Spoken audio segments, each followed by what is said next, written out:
Good morning. Welcome back to yet another session of Women's Writing. In our last class, we started the poem An Introduction written by Kamala Das. Kamala Das begins the poem An Introduction by self-assertion.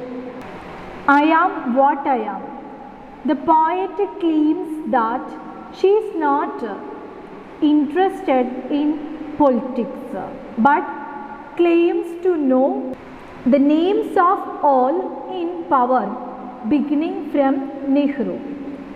Subsequently, she comes down to her roots. She starts the poem like that, through the self-assertion. I am not interested in politics. I don't know more details about the politics. But at the same time, she declares that I know all the leaders who controlled our country in chronological order. Then she starts to speak about herself.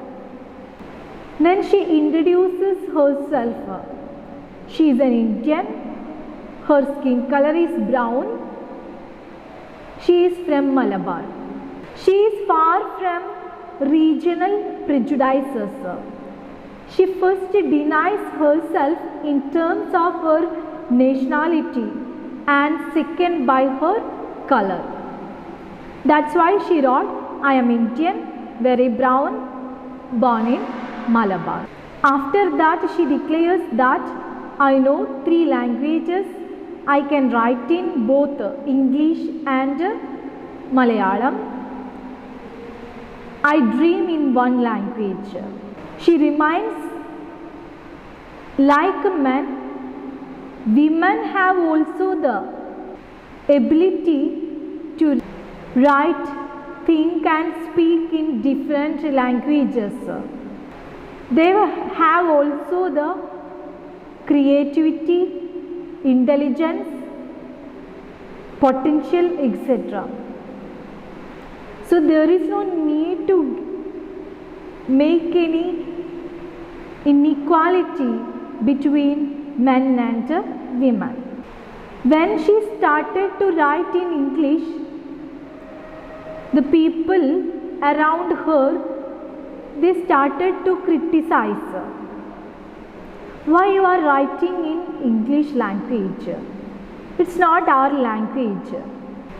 Through this poem, she gives a reply to the people who criticized her. She says, language is human beings. It's our own choice. It's our own freedom. We have the freedom to use any language in the world. It has its own limitations. It has imperfections and strangeness. Whatever it is, it's her right to speak, write in any language. At the same time, she reminds, crow is cawing, lion is roaring. We are very familiar with the sounds of storm, trees in wind or monsoon. The sounds of death, funeral pyre, but still we have the confusions and strangeness. But in the case of her language, if you have the ability to read and understand English, definitely you can feel the emotions, because she is sharing her emotions, joy, happiness, all her feelings through her writings. So we are going to start the next line. I think all of you are ready with the page number 51. And later they told me I grew. For I became tall, my limbs swelled and 1 or 2 places sprouted hair. When I asked for love, not knowing what else to ask, for he drew a youth of 16 into the bedroom and closed the door. He did not beat me, but my sad woman body felt so beaten. At first we can go through these lines. Swelled means swollen. Her unhappiness is defined in the next section of lines of an introduction and is directly related to need for freedom.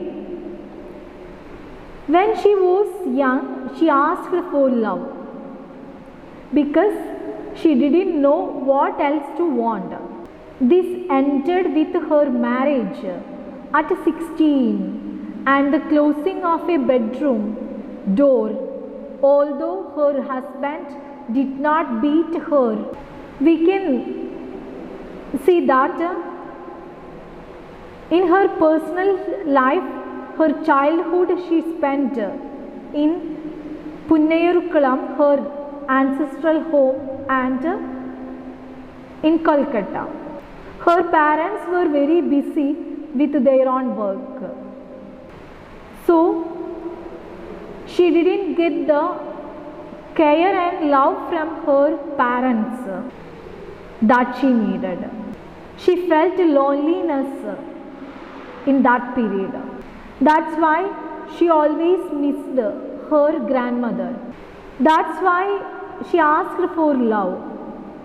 Then we can see that the changes which happened in her body when she was just 16-year-old.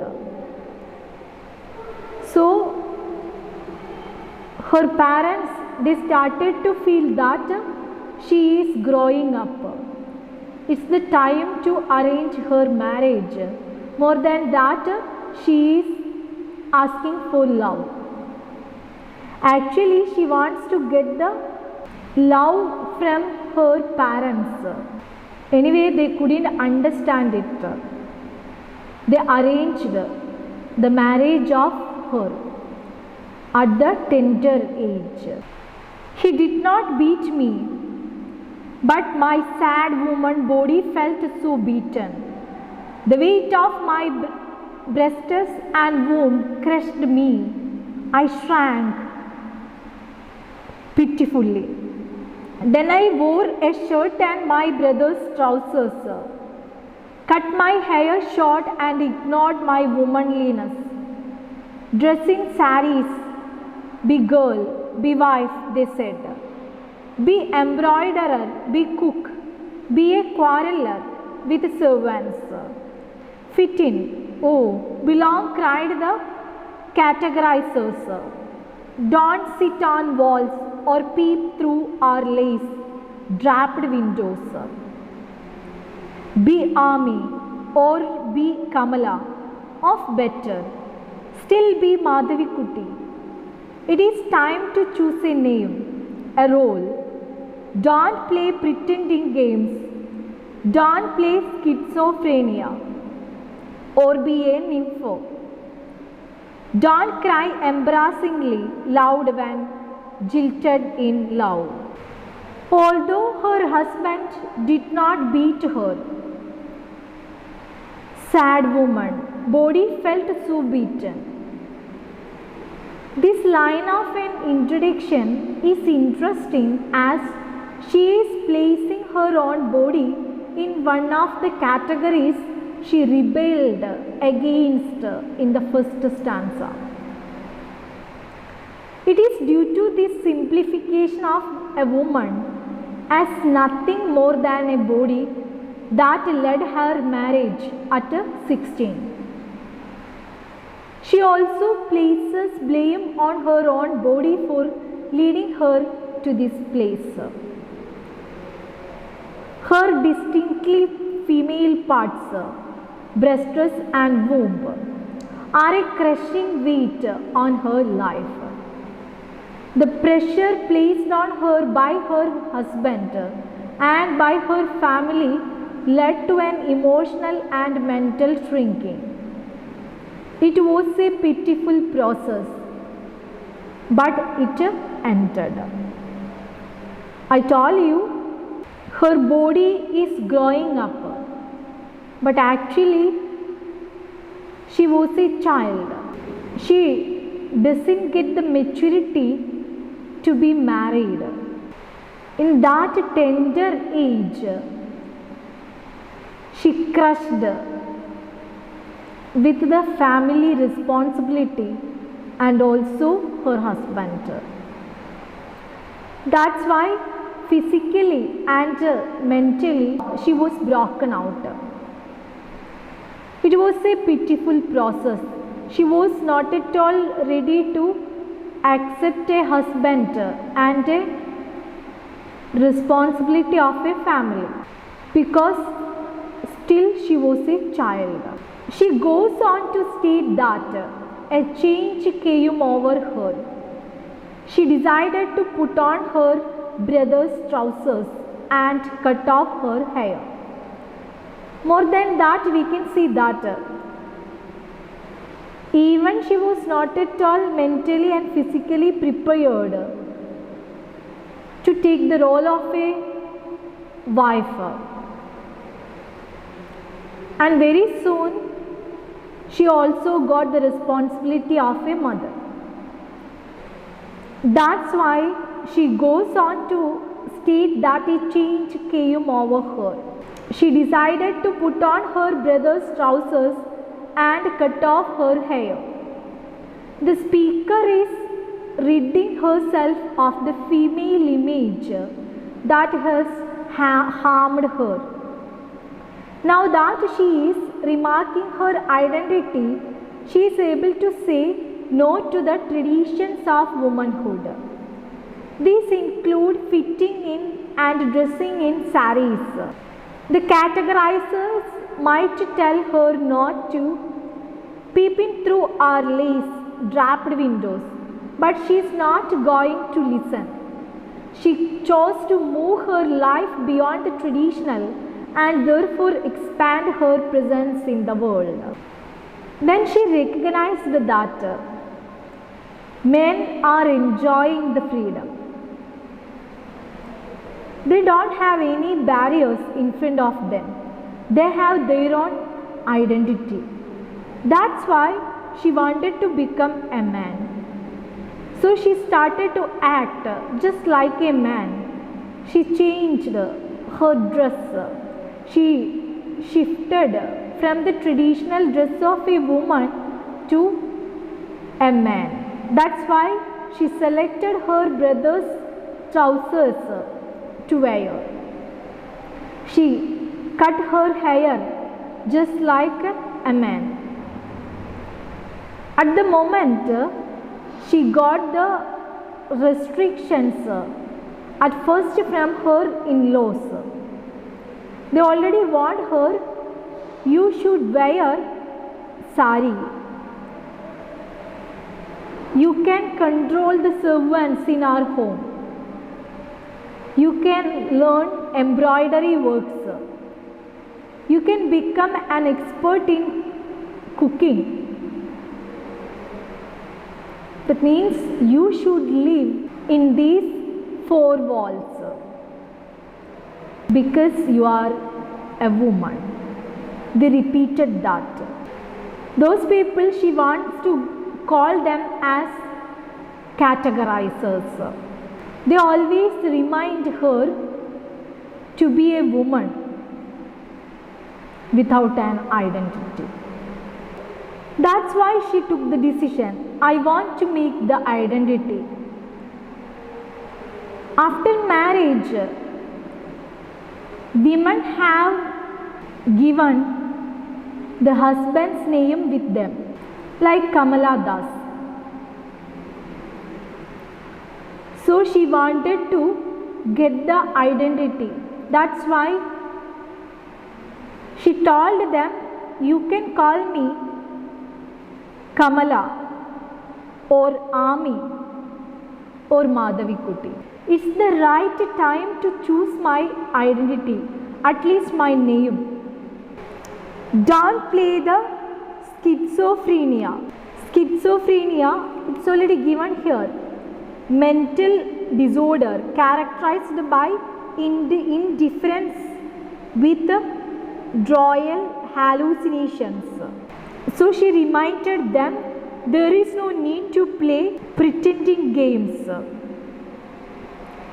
Don't play at schizophrenia. When she wanted to get her name back, her identity, when she declares that I have my own name, you can call me as Ami or Madhavi Kuti or Kamala. At the moment, they started to tell that don't play games in front of us. Don't play at schizophrenia or nympho. Nympho means it refers to a permissive society where women have total freedom. I have no choice. Nympho also means women with a strong sexual desires. So they started to warn her, don't play schizophrenia or nympho. Don't cry embarrassingly loud when jilted in love. Jilted in love means it's already given here. In traditional society, women are not allowed to express emotions. So there is no need to cry or make any game in front of us like this. They are insulting her by her tomboyish nature. I already told you she started to wear her brother's trousers. She started to cut her hair like that. So the society started to question her tomboyish nature. They already reminded her there is no need to play games. There is no need to play schizophrenia or nympho. We can go through these lines again. She moves towards her married life. She was a child, although the size of her body grew up. That is, she entered the stage of puberty, yet her soul was immature. As she was still a child, even after marriage, she asked for love. I told you she was not at all matured to be married. However, her husband quenched his own lust on the bed. The poet here not only describes her married life, but tries to narrate the story of every woman in her country. Her griefs and sorrows are the griefs and sorrows of every woman of her country. It's not the story of Kamala Das. At the same time, it is the story of every woman of her country in that patriarchal society. The young girls in her country are forced to marry old men without her having their consent. They are so young at the time of their marriage that they cannot accept that they have grown up. However, as their body parts including the genitals grow up, they have to accept that they are mature now and thus have bound into the nuptial alliance. They don't have the right to make their voice against the early marriage. They were forced to live with their husbands. There is no other way for them. They are not thinking about their mental state. Physically, when they are growing up, their parents are taking the decision to arrange their marriage. The girl, after being married, desires that her husband should show compassion to her and love her. But instead, she is drawn to the bed and made to endure the pains of sex that she is not willing to do.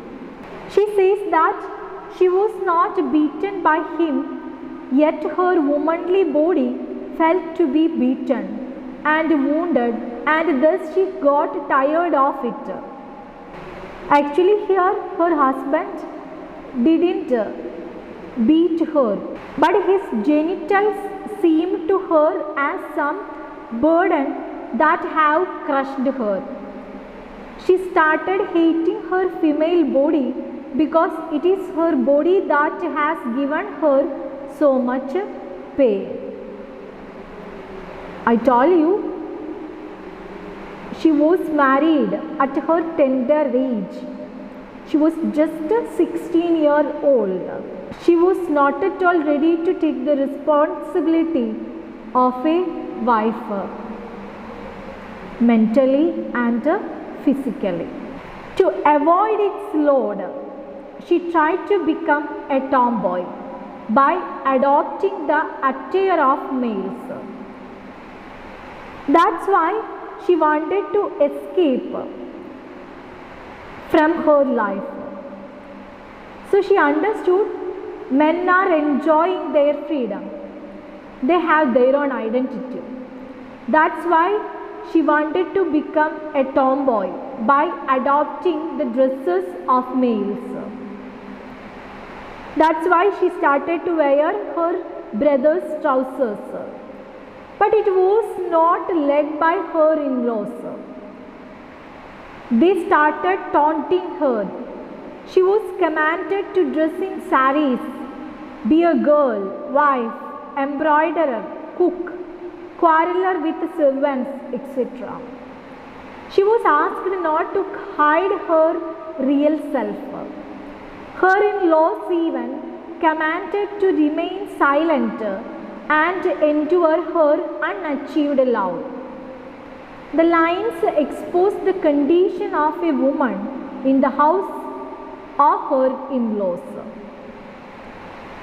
When she started to wear the dresses like a man, when she cut her hair like a man, she got the warning from her in-laws.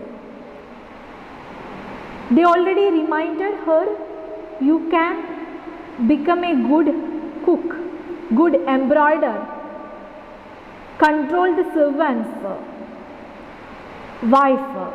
Like that you can do many roles. They already gave the list of the roles. At the same time, they also reminded her, you should wear only saris. You don't have the right to wear the modern dresses or wear the dresses of a man. She was asked not to hide her real self. Her in-laws even commanded to remain silent and endure her unachieved love. The lines expose the condition of a woman in the house of her in-laws. She is forced to give up her frankness and attain the nature of a daughter-in-law. She is forced to do everything that her in-laws desire her to do. She has to accomplish all the tasks, though she is not willing to do so. Still, she is taunted, scolded, as well as abused. She is even advised not to express her grief if she is troubled her married life. In the first two lines of the next section of an introduction, it becomes clear that the speaker is truly meant to be the poet herself. She wonders at her own identity and marvels over the fact that she can now be. That's why she says, Ami, or be Kamala, or better still be Madhavikutty. It is by this final name that the poet Kamala Das came to be known and is still called. Das added another few reminders on half of the categorizers. She shouldn't play pretending games or cry embarrassingly loud. Her role as a woman is supposed to be meek, quiet, and contained. In-laws and society always reminded her, being a woman, you should be quiet, meek, and contained. She goes on to describe a time in which she met and loved a man. This person is referred to as man. He is not named. She didn't give a name for this man. This strips him of some of the agency he is so in control of in the next lines. Additionally, the name is of little importance as he is meant to represent every man in the world who uses women as he pleases. That's why she writes these lines. I met a man, loved him, call him not by any name. He is every man who wants a woman, just as I am every woman who seeks love. At one point, at the height of her emotions, she asks the man who he is. He replies, "It is I." The I represents the agency he has in the world. Men make their own decisions and have the ability to use the pronoun in order to get what they want. They have their own identity, their own individuality. They have the power on the society. That's why they are dominating. That's why they are very confidently using the word I. They are using always I. Then we can move to the next lines, the concluding lines. Of rivers, in me, the oceans tireless, waiting. Who are you? I ask each and everyone. The answer is it is I. Anywhere and everywhere, I see the one who calls himself I. In this world, he is tightly packed like the sword in its sheath. It is I who drink lonely, drinks at 12 midnight in hotels of strange towns. It is I who laugh. It is I who make love and then feel shame. It is I who lie dying with a rattle in my throat. I am sinner, I am saint. I am the beloved and the betrayed. I have no joys which are not yours, no aches which are not yours. I too call myself I. We can move to the paraphrase. An introduction begins its conclusion with the speaker acknowledging the constant presence of I around her. In the world, she is part of there are I men everywhere she looks. A person of this nature is able to go and drink at 12. No one is ready to question it. And stay in hotels of strange towns. They have the right to drink at 12. They have the right to take the rooms in hotels of strange towns. As the lines continue, the division between the speaker and the I is blurred. Men have the superiority power than women. They have their own identity. They have the extra freedom. They can do anything what they want. But in the case of women, there is no voice, there is no identity for them. Eventually, a reader comes to understand that she is trying to come to terms with her own independence and identity as both saint and sinner. At the end of this poem, she declares that women have also the power. They have also their own identity. They have also their own rights. They have also their own independence and identity as both a saint and a sinner. They can also take the role of a saint and also a sinner. She is trapped between her own need for free life and the world which tries to keep her contained. The final statement is one of protest and resistance. Thus states that she has aches which belong to no one but herself. Definitely, in the concluding lines, she declares that women have also their own pain. They have also their own identity. They have also their own freedom. She too can be I. So we can go through these lines in detail. She meets a man. She didn't give a name to this man. She wants to call this man just a man. The man is, according to her, the every man who desires a woman. Woman to quench his lust, as a woman desires love from a man. That is the difference between a man and woman. Actually, men want to get a woman to quench his lust. As a woman desires love from a man. They want to enjoy the love, the feeling love. When she asks him about his identity, his answer is I. He is always dominating by his nature. This I or the male ego gives him the liberty to do whatever he likes. This I, we can also call it as ego. That's why this ego gives him the liberty to do whatever he likes. Because he has the power, he always declares I. So, he has the freedom to enjoy his life.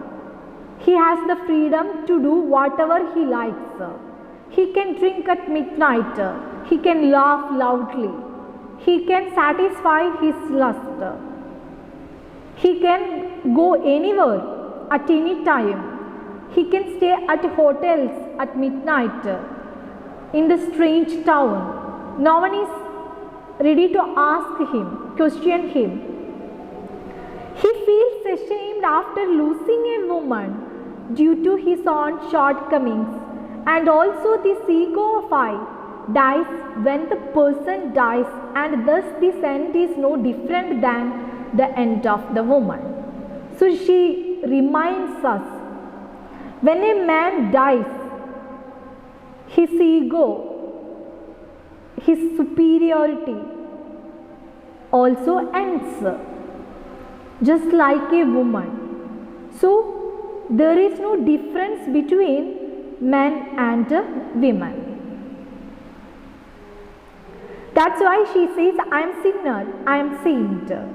I am the beloved and the betrayed. I have no joys that are not yours, no aches which are not yours. I too call myself I. Hence, like him, she can also attribute the title of I to herself.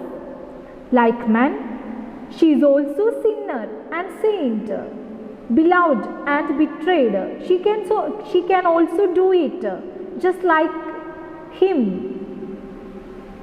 She can also sin. She can also do the good things. She can also love the persons.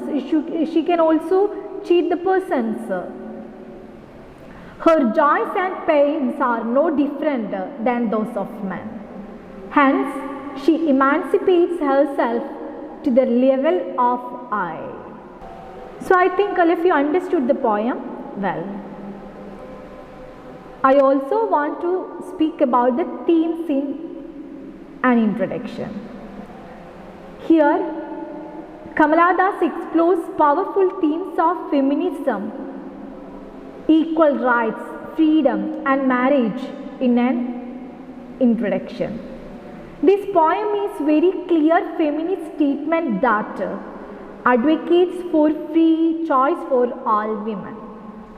This is in regards to every aspect of life, but the poet puts a special emphasis on marriage.